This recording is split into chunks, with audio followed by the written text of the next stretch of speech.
everyone.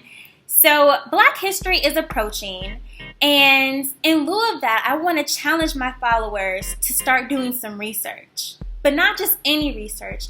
I want my followers to do some research on the Americas and how the Americas were prior to 1492, prior to Columbus. What do I mean by that? I mean that there were Black people here all up and through the Americas. And I'm going to give you some examples, and then I want you to go ahead and do more research from these examples that I'm giving. So the first example that I want to give is I want to go over to California. California is named after a Black queen called Khalifa. And the Khalifas was the tribe they were called. And they reigned the entire California. They're saying from north all the way to Beja, which is now Mexico. And there are graphics, there's lots of history. You just Google Khalifa or Black Indians or California Black Indians, you will have so much information. And let's go to Illinois. There is a pyramid in Illinois. And you probably haven't heard about it. It's called Monk's Mound.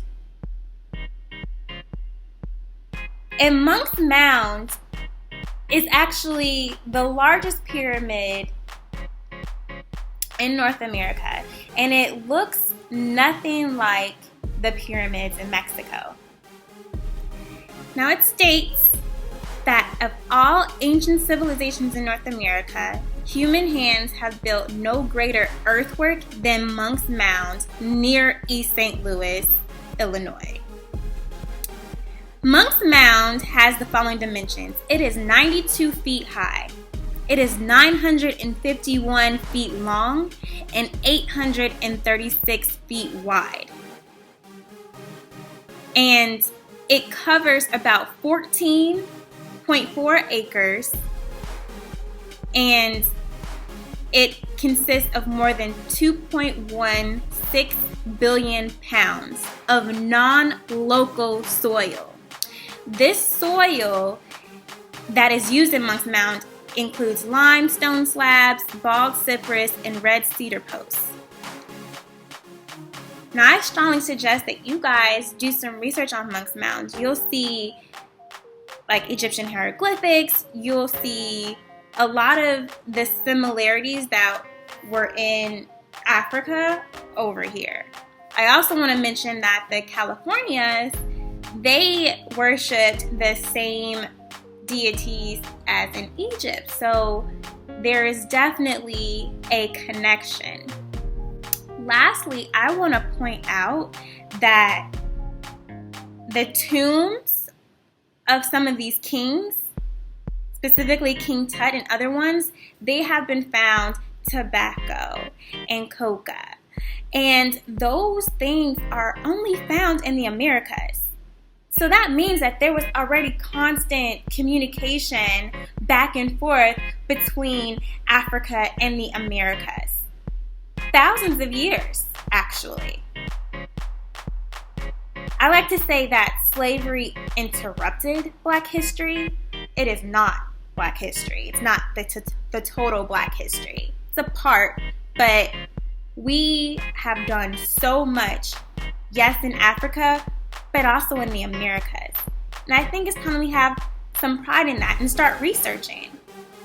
Because ultimately, that's going to lead to, when they talk about reparations, Black people deserve double reparations. One for slavery, but one for taking our lands, which was already here.